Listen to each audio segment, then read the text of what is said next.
ഓം ശാന്തി. ഇന്ന് ഈ ലോകത്തിലുള്ള ഒരുപാട് പേരുടെ ഒരവസ്ഥയാണ്, ലോൺ ഒരെണ്ണം നമ്മളെടുക്കും, ഒരു കട എടുക്കും, ആ കടം തീർക്കാൻ വേണ്ടിക്കൊണ്ട് അതിൻ്റെ അടവുകളൊക്കെ തെറ്റുമ്പോൾ വേറൊരു സ്ഥലത്ത് നിന്ന് കുറച്ച് എമൗണ്ട് എടുത്തിട്ട് ഈ കടത്തിനെ ക്ലോസ് ചെയ്യാൻ വേണ്ടി നോക്കും. രണ്ടും മാനേജ് ചെയ്ത് പോകാമെന്ന് വിചാരിക്കും, അതും എത്തില്ല ഇതും എത്തില്ല. രണ്ടും മാനേജ് ചെയ്യാൻ വേണ്ടി മൂന്നാമത്തെ ഒരു ലോൺ എടുക്കും.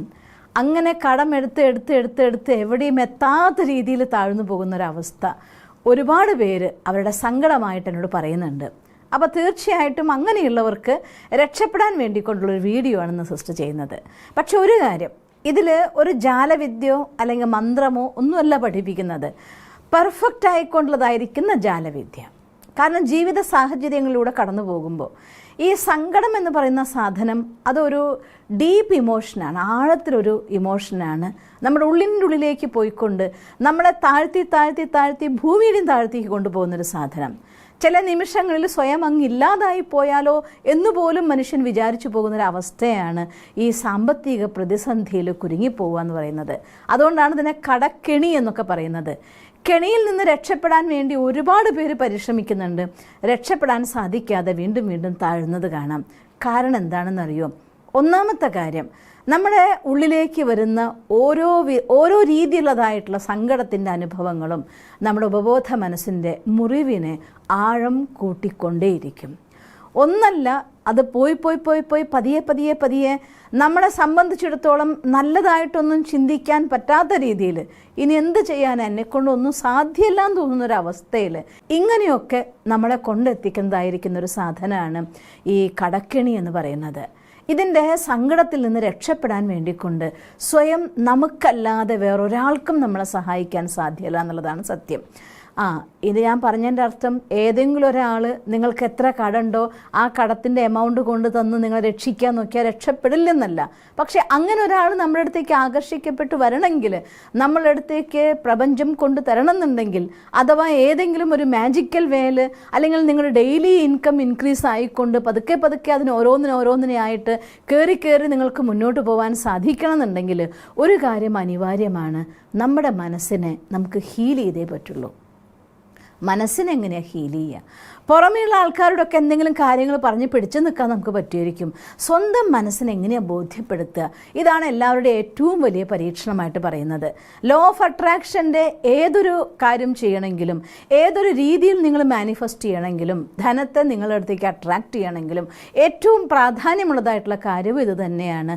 നിങ്ങളുടെ ഉള്ളിലെ വൈബ്രേഷൻ മാറ്റാതെ നമ്മുടെ അടുത്തേക്ക് ഒരു കാര്യവും വരില്ല എന്നുള്ളത് ഏറ്റവും പരമമായിരിക്കുന്ന സത്യമാണ്. അപ്പം അതുകൊണ്ട് അത് മാറ്റാൻ വേണ്ടിക്കൊണ്ടതായിട്ടുള്ള ഒരു ടെക്നിക്ക് ഇത് നിങ്ങൾ പ്രാക്ടീസ് ചെയ്യുകയാണെങ്കിൽ, ഒരു ദിവസമല്ല 2 ദിവസമല്ല സിസ്റ്റർ പറയുന്നത്, എല്ലാ ദിവസവും നിങ്ങളിത് റെഗുലറായി പ്രാക്ടീസ് ചെയ്യുകയാണെങ്കിൽ ഒരു കാര്യം ഉറപ്പാണ്, ഒരു ദിവസം കൊണ്ടോ 2 ദിവസം കൊണ്ടോ ഒരു പക്ഷേ അങ്ങനെയും സംഭവിച്ചേക്കാം, ഇല്ല എന്ന് ഞാൻ പറയില്ല. പല ആളുകളുടെ അനുഭവങ്ങളും അത്തരത്തിലും ഞാൻ കേട്ടിട്ടുണ്ട്. ഇനി അങ്ങനെയൊന്നും സംഭവിച്ചില്ലെങ്കിലും കുറച്ചായിട്ട് കയറിക്കൊണ്ട് പൂർണ്ണമായിട്ട് അതൊന്ന് മുക്തമാവാനുള്ള ഒരു അവസ്ഥ തീർച്ചയായിട്ടും നിങ്ങൾക്ക് നേടാൻ പറ്റും തന്നെ ചെയ്യും. ഞാൻ പണ്ടൊരു തവളയുടെ കഥ വീഡിയോ ഇട്ടത് ഞാൻ ഓർമ്മിക്കും. 2 തവളകൾ ഒരു പാലിൽ വീണിട്ട് രക്ഷപ്പെടാൻ വേണ്ടിക്കൊണ്ട് ഒരു തവള എനിക്കിനി ഇതിലൊന്നും ചെയ്യാൻ സാധിക്കില്ല എന്ന് വിചാരിച്ചുകൊണ്ട് അതിൽ കിടന്ന് ചത്തുപോയി. വേറൊരു തവള നീന്തിക്കൊണ്ടേ ഇരിക്കട്ടെ, എങ്ങനെയെങ്കിലും രക്ഷപ്പെടാമെന്ന് പറഞ്ഞുകൊണ്ട് അത് നീന്തി അവസാനം ഇത് കടഞ്ഞ പോലെയായി ആ വെണ്ണ വന്നപ്പോൾ ആ വെണ്ണയിൽ ചവിട്ടി മുന്നോട്ട് ചാടി രക്ഷപ്പെട്ട ഒരു കഥ. അപ്പോൾ നമ്മുടെ ജീവിതത്തിൽ വെണ്ണ കടയും പോലെ കുറച്ചായിട്ട് പരിശ്രമിച്ച് നമ്മുടെ മനസ്സിൽ ചിന്തകളെ മാറ്റുകയാണെങ്കിലും, നമ്മുടെ മനസ്സിൽ നിന്ന് പോസിറ്റീവ് എനർജി പ്രൊഡ്യൂസ് ചെയ്യാൻ നമുക്ക് സാധിച്ചാൽ, ഉപബോധ മനസ്സിനെ നിങ്ങൾക്ക് ഹീൽ ചെയ്യാനായിട്ട് സാധിച്ചാൽ, പതിയെ കുറച്ചായിട്ട് ഫ്ലോ ചെയ്തുകൊണ്ട് ഒരു ശക്തമായ പ്രവാഹം നിങ്ങളുടെ അടുത്തേക്ക് വരും. അതിലൂടെ പണ്ട് ഞാൻ ഇങ്ങനെയൊക്കെ ആയിരുന്ന ഒരാൾ ഇന്നെല്ലാം നേടിയെടുത്തു എന്ന് പറയുന്ന ഒരവസ്ഥയിലേക്ക് നിങ്ങൾ എത്തുകയും ചെയ്യും. ആ സന്തോഷം, ആ അനുഭൂതിയൊക്കെ നിങ്ങളുടെ ജീവിതത്തിൽ നിറയുന്നത് കണ്ടുകൊണ്ട് സിസ്റ്റർ നിങ്ങൾക്ക് നല്ലതായിട്ടുള്ള ഗൈഡൻസ് തരിക.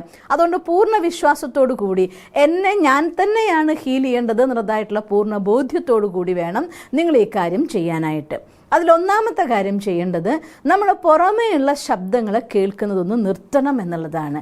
കഴിയുന്നത്ര എല്ലായ്പ്പോഴും എന്താ സംഭവിക്കുക എന്ന് വെച്ചാൽ, നമുക്ക് ഒരാൾ നമ്മളെ കുറച്ച് മോശമായിട്ട്, കൊടുക്കാനുള്ള ആൾക്ക് പൈസ കൊടുത്തിട്ടില്ലെങ്കിൽ അവർ മോശം വാക്ക് നമ്മളെ വിളിച്ച് പറയുമല്ലോ, അത് കേട്ട് കഴിയുമ്പോഴുള്ള സങ്കടം തീർക്കാൻ വേണ്ടിക്കൊണ്ട് എത്ര ആൾക്കാരോടൊക്കെ നമുക്ക് പറഞ്ഞ് ആ സങ്കടം തീർക്കാൻ പറ്റും, അതൊക്കെ പറഞ്ഞ് തീർക്കും. എത്ര തവണ നിങ്ങൾ പറയുന്നുണ്ടോ അത്ര തവണ റിപ്പീറ്റ് ചെയ്യണം. ഓർത്തോക്കെ, പലപ്പോഴും പറയുമ്പോൾ നമ്മൾ കരഞ്ഞു പോവും, എനിക്ക് ഇങ്ങനെയൊക്കെ വന്നു പോയല്ലോ എന്ന് വിഷമിച്ചു പോവും. ഇതൊക്കെ ഇല്ലാതാക്കാൻ ആദ്യത്തെ വഴി ഞാൻ ഒരുപാട് തവണ നിങ്ങൾക്ക് പറഞ്ഞു തന്നൊരു വിദ്യ ഒരിക്കൽ കൂടെ പറയുകയാണ്. രാത്രിയിൽ മാത്രമേ ഈശ്വരന് കത്തെഴുതാവൂ എന്നില്ല. നിങ്ങളൊരു കാര്യം ചെയ്യുക, അങ്ങനെ മനസ്സിനെ വേദനിപ്പിക്കുന്ന എന്തെങ്കിലും ഒരു സിറ്റുവേഷൻ വന്നാൽ നിങ്ങൾ വേറെ എവിടെയെങ്കിലും പുറത്താണെന്ന് തന്നെ വിചാരിച്ചോളൂ, ഒരു പേപ്പറും പെന്നും സംഘടിപ്പിക്കാൻ പറ്റുമെങ്കിൽ അത് എടുത്തിട്ട് ആ എല്ലാ വിഷമങ്ങളും സങ്കടങ്ങളും എല്ലാം അങ്ങ് എഴുതി കൊടുത്തോ ഭഗവാന്. നിങ്ങളുടെ കൂടെ, നിങ്ങൾ അകത്താണെങ്കിലും പുറത്താണെങ്കിലും നിങ്ങളെ സഹായിക്കാൻ വേണ്ടി കൊണ്ട് കൂടെ നിൽക്കാനായിട്ട് ഭഗവാൻ തയ്യാറാണ്. ആ ഈശ്വരൻ്റെ സാന്നിധ്യത്തെ മനസ്സിലാക്കിക്കൊണ്ട് നിങ്ങളെല്ലാ കാര്യങ്ങളും ഭഗവാൻ അങ്ങ് എഴുതി കൊടുത്തേക്കുക. അതോടുകൂടി ഒരു പരിധി വരെ നമ്മുടെ മനസ്സിൻ്റെ ഭാരം അങ്ങ് കുറഞ്ഞു പോകും. വേറൊരാളോട് ഷെയർ ചെയ്യാൻ നിൽക്കാതിരിക്കുന്നതാണ് ഉചിതം. കാരണം എത്ര കൂടുതൽ നിങ്ങൾ മറ്റൊരാളോട് പറയുന്നുണ്ടോ അത്രയും ആ കാര്യത്തിൻ്റെ ആക്കം കൂടിക്കൊണ്ടേയിരിക്കുകയുള്ളൂ. നമ്മുടെ വാക്ക് ആ വിഷമത്തിന് അവർ പറഞ്ഞ കാര്യങ്ങൾ റിപ്പീറ്റ് ചെയ്തുകൊണ്ടിരിക്കുകയല്ലേ. അതുകൊണ്ട് കഴിയുന്നതും വർണ്ണിച്ചുകൊണ്ട് വലുതാക്കാതിരിക്കുക. അതിനെ ഭഗവാന് കത്തെഴുതി കൊടുത്തുകൊണ്ട് മനസ്സിനെ ശാന്തമാക്കുക. ആ കത്തെഴുതുന്ന നിമിഷം നിങ്ങൾ ഈശ്വരൻ്റെ ശബ്ദം നിങ്ങളുടെ ഹൃദയത്തിൽ കേട്ടോളൂ. വിഷമിക്കേണ്ട മോനെ, ഞാനുണ്ടല്ലോ കൂടെ, ശരിയാകും എന്ന് ഭഗവാൻ നിങ്ങളുടെ അടുത്തുനിന്ന് പറയും എന്നുള്ള കാര്യം 100% ഉറപ്പാണ്. എൻ്റെ എത്രയോ അനുഭവങ്ങൾ നിങ്ങളോട് എനിക്ക് ഷെയർ ചെയ്യാൻ പറ്റും. ജീവിതത്തിൽ സങ്കടത്തിൻ്റെ എത്ര വിഷമിക്കേണ്ട ഒരു സാഹചര്യം വന്നാൽ കത്തെഴുതി കഴിയുമ്പോൾ അടുത്ത നിമിഷം ബ്ലോട്ടിംഗ് പേപ്പർ കൊണ്ട് മഷിയെടുത്ത പോലെ മനസ്സ് ശാന്തമാകുന്നതും ശക്തമാകുന്നതുമായിട്ടുള്ള ഒത്തിരി അനുഭവങ്ങൾ സിസ്റ്റർക്കും ഉണ്ട്. അതുകൊണ്ട് നിങ്ങൾ തീർച്ചയായിട്ടും ഒരു കാര്യം ചെയ്യേണ്ടത്, അത് എഴുതി കഴിയുമ്പോൾ ഭഗവാൻ നിങ്ങളോട് പറയുന്ന പോലെ വിഷമിക്കല്ലേ മോനെ ഞാനുണ്ട്, അല്ലെങ്കിൽ വിഷമിക്കല്ലേ മോനെ ഞാൻ കൂടെ ഇല്ലേ എന്ന് പറയുന്നതായിട്ടൊന്ന് കേട്ടു നോക്കിയേ. നമ്മുടെ ഹൃദയം ഭഗവാനോടുള്ള സ്നേഹം കൊണ്ടങ്ങ് നിറഞ്ഞൊഴുകും. ആ ഒരു സ്നേഹത്തിൻ്റെ ആഘാതത്തിൽ നമ്മുടെ കണ്ണ് വരെ നിറഞ്ഞു പോവും.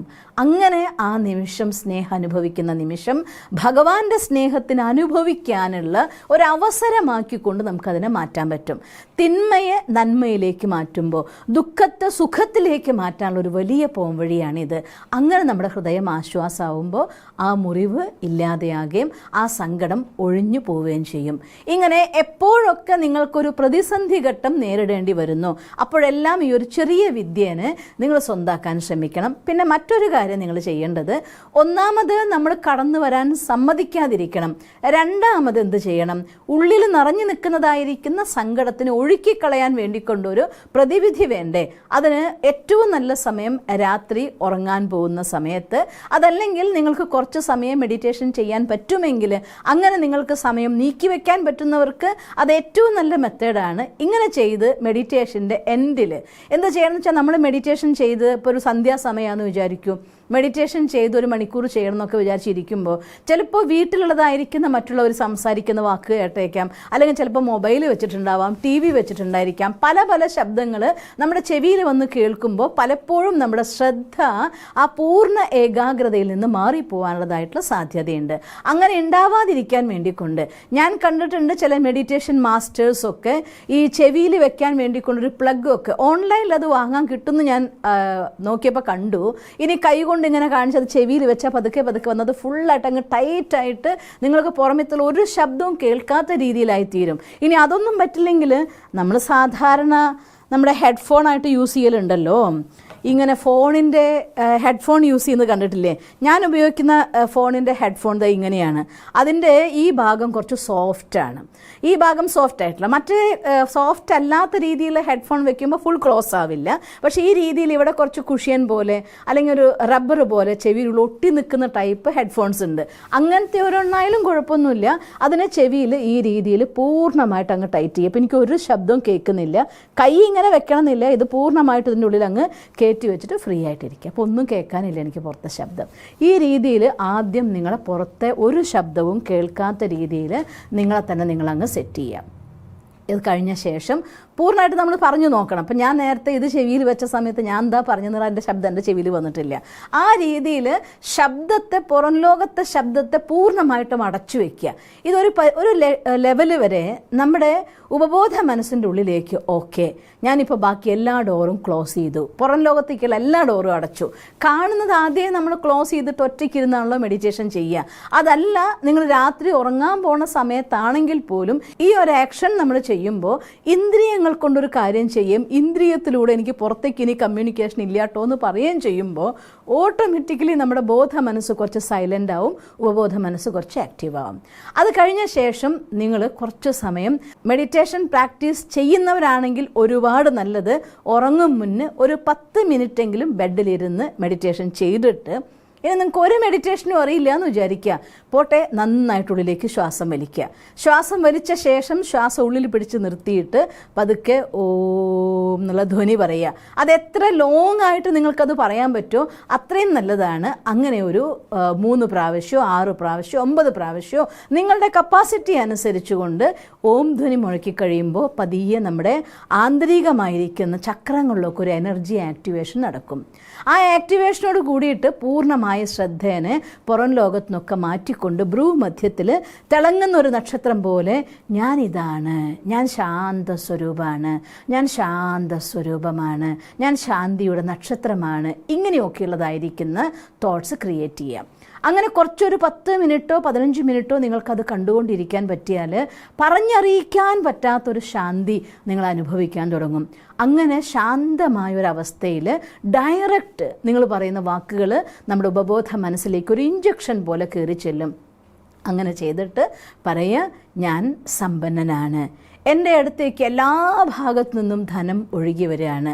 ഓരോ വാക്കും പറയുന്നത് ഒരു 11 തവണ ആവർത്തിച്ച് പറയുക, ഞാൻ സമ്പന്നനാണ്. വെറുതെ പറയല്ല, ഫീൽ ചെയ്യണം ആ സമ്പന്നതയുടെ അവസ്ഥ, അൺലിമിറ്റഡ് ആയിട്ടുള്ള ഹാപ്പിനെസ്. നിങ്ങളൊന്ന് ആലോചിച്ച് നോക്കിയേ, നിങ്ങൾക്ക് നിങ്ങളുടെ വീട്ടുകാർ, നിങ്ങളുടെ ബന്ധുക്കൾ, അല്ലെങ്കിൽ നിങ്ങളുടെ ചുറ്റുമുള്ള ആളുകൾ, നിങ്ങൾ ആശ്രയിച്ച് നിൽക്കുന്നവർ, അവരുടെ ആഗ്രഹങ്ങളെല്ലാം പൂർത്തീകരിച്ച് കൊടുക്കാൻ പറ്റുക.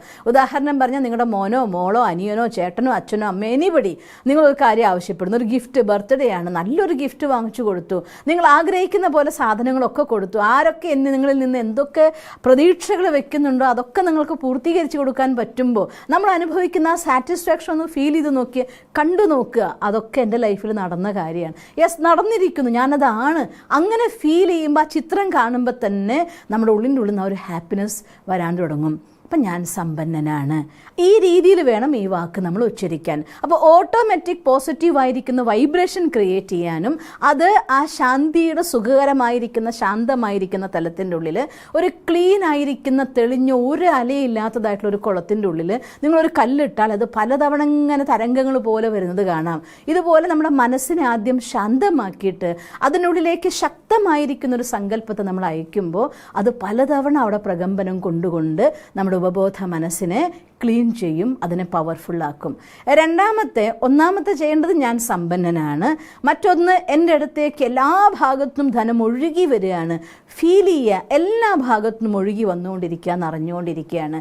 ഇത് രണ്ടും നിങ്ങൾ 10, 11 തവണ ഇതിന് റിപ്പീറ്റ് ചെയ്ത് പറയുക. അത് കഴിഞ്ഞ ശേഷം, ഈ ഇത്രയും പ്രോസസ്സ് കഴിഞ്ഞ ശേഷം പിന്നെ നിങ്ങൾ വിഷ്വൽ ചെയ്യണം. ആദ്യത്തിൽ നമുക്ക് സാധാരണഗതിയിൽ നമ്മുടെ ഉള്ളിൻ്റെ ഉള്ളിലേക്കുള്ളതായിട്ടുള്ള വിഷ്വലൈസേഷൻ പറയുമ്പോൾ പല സ്റ്റെപ്പ് പോവും. ആദ്യം ജസ്റ്റ് ഒരു പിക്ചർ പോലെ കാണാൻ തുടങ്ങും. അതായത് പണ്ടത്തെ കാലത്തൊക്കെ ഉണ്ടായിരുന്നൊരു ഈ ശബ്ദമില്ലാതെ വെറും മൂവി മാത്രമായിരിക്കുന്നതായിരിക്കുന്ന സിനിമകൾ, അതുപോലെ കുറച്ചും കൂടെ കഴിഞ്ഞപ്പോൾ കളറായി, പിന്നെ ബ്ലാക്ക് ആൻഡ് വൈറ്റ് മാറി കളറിലേക്ക് വന്നു, സൗണ്ട് വന്നു, സംഗീതം വന്നു, ഇപ്പോൾ ലൈവായിട്ട് കാണാൻ തുടങ്ങി. ആദ്യം ഈ സ്റ്റേജിലാണ് നമ്മുടെ മനോചിത്രങ്ങളും മനസ്സിൻ്റെ സിനിമയും കടന്നു പോവുക. ഫസ്റ്റ് നമ്മളത് വെറുതെ കാണും. രണ്ടാമത്തെ 3-ാമത്തെ ദിവസമൊക്കെ ആകുമ്പോഴേക്കും നമുക്കതിൽ കുറച്ചും കൂടിയൊക്കെ ഒരു ഇൻവോൾവ്മെൻറ്റ് വരാൻ തുടങ്ങും. ഒരാഴ്ചയിലധികം നിങ്ങളിത് റെഗുലറായി ചെയ്ത് കഴിയുമ്പോൾ നിങ്ങൾ ആ കാര്യങ്ങളൊക്കെ ജീവിക്കാൻ തുടങ്ങും, ആനന്ദിക്കാൻ തുടങ്ങും. ആ ഒരു മൊമെൻറ്റിൽ നിങ്ങളുടെ മണി ഫ്രീക്വൻസി ഹൈ ആയിട്ട് മാറും, സബ് കോൺഷ്യസ് മൈൻഡ് ക്ലീൻ ആയിട്ട് മാറും. ഇതൊക്കെ ചെയ്യാൻ തുടങ്ങുമ്പോൾ നിങ്ങളുടെ നോർമൽ ലൈഫിൽ നിങ്ങൾക്ക് കാണാം എന്തൊക്കെ പ്രതിസന്ധി വരുമ്പോഴും അതിനെയൊക്കെ സാരല്ല, അത് നമുക്ക് ചെയ്യാം, അത് വരും, കൊടുക്കാം, ഞാൻ തരാം എന്നൊക്കെ പറഞ്ഞുകൊണ്ട് അതിനെ അതിജീവിക്കാനുള്ളൊരു ശക്തി നിങ്ങളുടെ ഉള്ളിൽ തന്നെ വരാൻ നിങ്ങൾക്ക് സാധിക്കുന്നത് കാണാം. ഇത് നിങ്ങൾ റെഗുലർ പ്രാക്ടീസ് ചെയ്യുകയാണെങ്കിൽ അധികം വൈകാതെ നിങ്ങളുടെ എല്ലാ കടങ്ങളും മാറിക്കൊണ്ട് നിങ്ങൾ സമ്പന്നമായ ഒരു അവസ്ഥയിലേക്ക് എത്താൻ നിങ്ങൾക്ക് സാധിക്കും. അങ്ങനെ സാധിക്കട്ടെ എന്ന് ഞാൻ സർവശക്തനായ ഭഗവാനോട് പ്രാർത്ഥിക്കുന്നു. സമ്പന്നമായ സന്തുഷ്ടമായ ഒരു ജീവിതം നിങ്ങൾക്കുണ്ടാവട്ടെ എന്ന് പ്രാർത്ഥിക്കുന്നു. ഓം ശാന്തി.